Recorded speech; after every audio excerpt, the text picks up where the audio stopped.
Good morning. Welcome to CATEX TV. Today is Friday, October 21st, 2016. My name is Frank Fortunato. If you want to follow us on Twitter, please go to CATEX TV.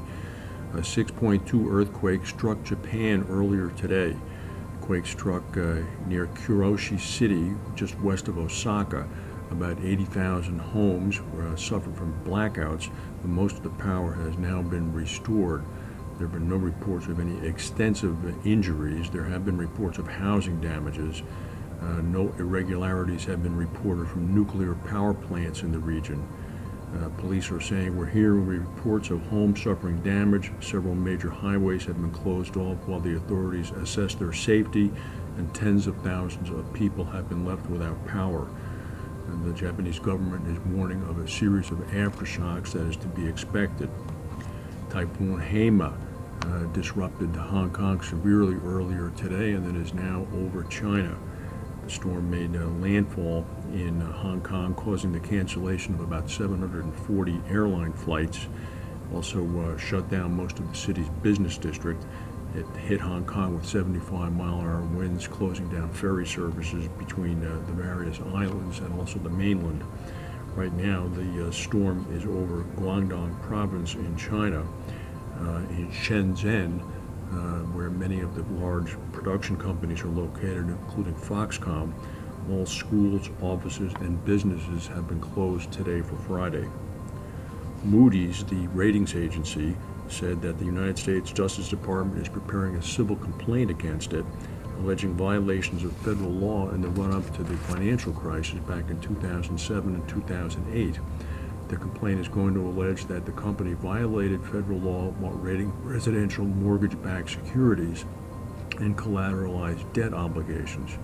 Moody's has periodically received subpoenas and inquiries from the government. Credit rating agencies came under fire for inflating ratings and understating risks on mortgage-backed securities in the run-up to the financial crisis to gain more business from the investment banks that issued those securities.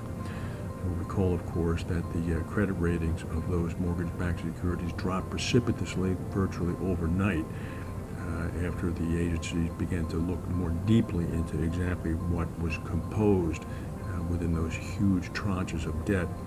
Standard & Poor's, Moody's rival, has agreed already to pay the Department of Justice, 19 states, and the District of Columbia about $1.5 billion to resolve those similar lawsuits. The big three ratings agencies, Moody's, S&P, and Fitch, account for about 2.3 million of the 2.4 million credit ratings outstanding by the end of last year. Banks in India scrambled today to contain the damage after learning that more than 3.2 million debit cards may have been hacked. Several banks, including the government-run State Bank of India, advised customers to change their personal identification numbers and recall thousands of debit cards. The breach is thought to have been caused by malware on an ATM network.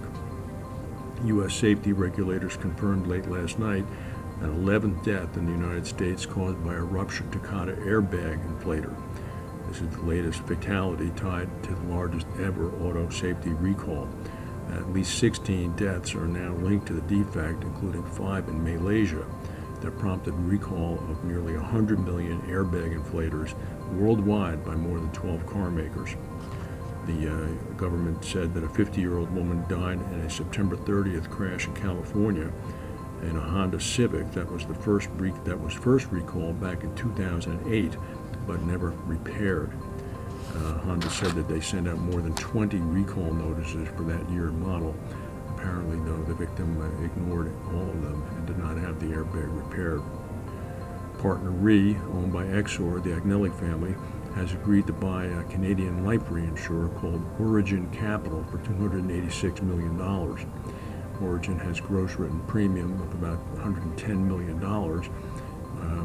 Partner believes that the deal is going to be accretive immediately to the book value in 2017 and fits in with its strategy to grow its life and health reinsurance business.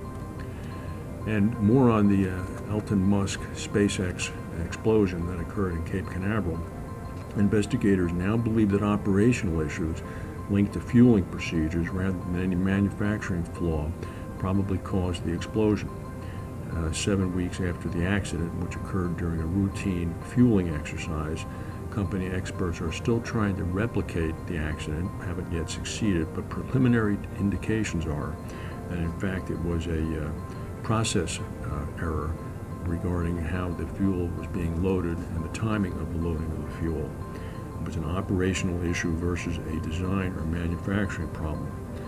Elon Musk and SpaceX hope to resume rocket launches by the end of the year, but many industry leaders consider that to be quite overly optimistic.